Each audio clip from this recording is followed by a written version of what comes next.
다속사상으로 읽는 삶의 지혜 장자 23번째 시간입니다. 오늘은 아침 나절에는 3개, 저녁 나절에는 4개, 아침 나절에는 3개, 저녁 나절에는 4개 라는 제목으로 말씀드리겠습니다. 제물론 9번째, 아침 나절에는 3개, 저녁 나절에는 4개. 노신명 위일, 성현들이 얼라로 하나 되고자 힘쓰나 이부지기 동야, 얼라로 하나임을 알지 못한다. 위지조삼, 이르기를 아침에 셋, 하유조삼 왈, 무엇을 이르는 것인가? 아침에 셋이란 저공부소, 원숭이 임자가 도토리를 주면서 왈, 가로대, 조삼이 모사, 아침 나절에 3개, 저녁 나절에 4개를 하자. 중적의 노왈, 못 원숭이들이 다 성내었다. 가로대 그렇다면 연즉 조사이 모삼, 아침 나절에 4개, 저녁 나절에 3개, 중적 계열, 못 원숭이들이 다 기뻐하였다. 명실미휴, 부르는 열매수가 달라지지 않았는데 이희노 위용, 기뻐하기도 하고 골부리기도 하는데 여긴시야, 이 또한 내가 옳다는 착각에 말미암은 것이다. 시성인 화지시비, 이로써 거룩한 사람은 올 구름이 어우러진 이휴호 천균, 하늘 구름을 기뻐한다. 시지위 양행, 이것을 일로 두 가는 길이라 한다. 송나라에 원숭이를 잘 기르는 사람이 있었습니다. 그리하여 사람들은 그를 원숭이절을 붙여 저공이라 불렀습니다. 저공은 원숭이를 친자식처럼 길러 원숭이들과도 의사소통이 되었습니다. 영리한 개나 말도 사람의 말을 알아듣습니다. 지금 학자들이 동물들의 언어 능력을 연구하느라 칸지라는 피그미 침팬지에게 언어 교육을 시키고 있습니다.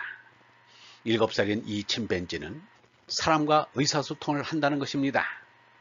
무려 265개의 단어를 이해한다고 합니다. 그러므로 저공이 원숭이들과 의사를 주고받았다는 것이 지나친 과장만은 아닙니다. 저공은 원숭이 기르는 데 정신을 다하느라 생업에 소홀하여 가산이 기울어졌습니다. 저공은 하는 수 없이 원숭이의 먹이조차 줄이지 않을 수 없게 되었습니다. 저공은 원숭이들에게 어려운 사정을 알리고 먹이를 도토리 개수로 정하기로 하였습니다.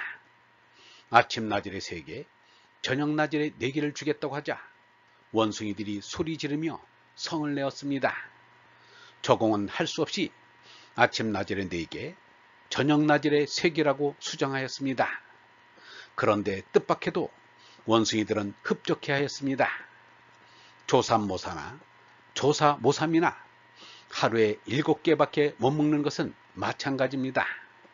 그런데 어리석은 원숭이들은 조삼모사에는 반대하여 성내고 조사모삼은 좋아하여 흡족해 하였습니다. 이것은 원숭이들의 어리석음을 꼬집은 말입니다. 조삼모사와 조사모삼에서 창조는 사람들에게 무엇을 말하려 했을까? 나중보다는 지금이 좋아한다는 이는 현실주의자입니다. 지금보다는 나중이 좋아한다는 이는 이상주의자입니다. 조사모삼이 현실주의 심리라면 조삼모사는 이상주의 심리입니다. 원숭이들은 이상주의보다는 현실주의를 선택하였습니다. 찰스 다윈이 인류의 진화를 암시하는 종의 기원을 발표한 지 130여 년이 지난 1996년에 이르러서야 바티칸의 로마 교황이 다윈의 진화론을 추인하는 성명서를 발표하였습니다. 조그마한 거짓이나 잘못이 있어서도 안 되는 것이 종교의 진리입니다. 그런데 지금에 와서야 진화론을 인정한다는 말을 들으니 크게 반가우면서도 입맛이 씁쓸합니다. 아직도 다윈의 진화론에서처럼 억지를 주장하는 것이 얼마나 많을까 하는 생각이 들어서입니다. 옛사람들은 종교인을 선지자라고도 불렀는데 이제는 엄청난 후지자가 된 것입니다. 지금으로부터 3천만 년 전에 원숭이, 침팬지, 오랑우탄, 고릴라 같은 유인원들은 숲속 생활에 익숙해져 숲속의 귀족이 되었습니다. 나무 앞풀이 우거져 안락하고 먹이를 쉽게 구할 수 있는 숲은 그들에게 그야말로 에덴 동산이었습니다. 그런데 1500만 년 전에 지각운동으로 이 땅 위에는 숲이 많이 사라졌습니다.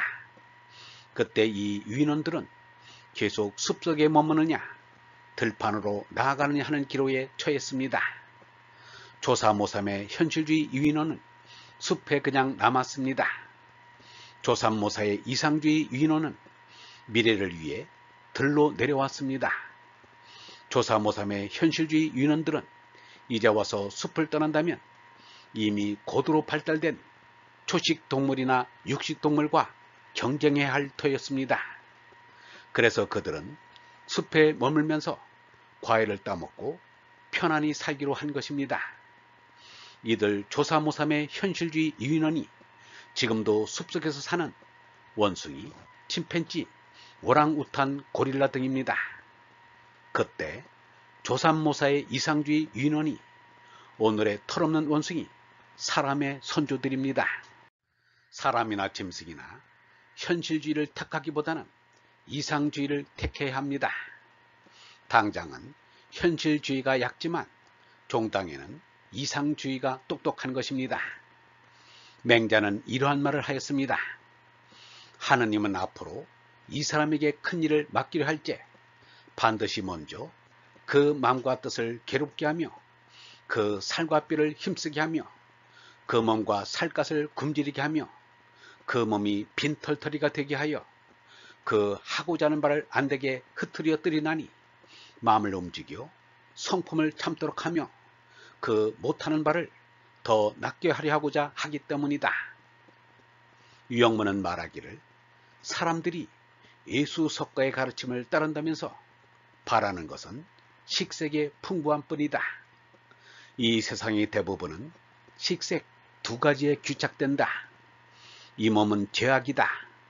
깜짝 정신을 못 차리면 내 속에 있는 얼을 버리고 이 죄악의 몸이 임자 노릇을 하게 된다. 얼번 여러분, 현실 생활에 안주하면 진리의 세계는 오지 않습니다.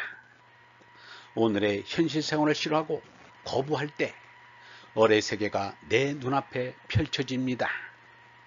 이곳을 떠나야 저곳에 다다를 수 있는 것처럼 이 세상을 버리고 떠날 때 저 하늘나라에 도달할 수 있습니다. 이곳이 좋다고 만족하면 새로운 신세계를 개척할 수 없습니다. 몸나이 생활에 만족하면 얼나이 세계는 영영 오지 않을 것입니다. 버릴 것은 버리고 싫어할 것은 싫어해야 합니다.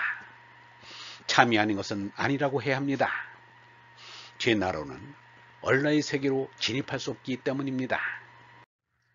영성신학원 다석아카데미의 하는 소리였습니다.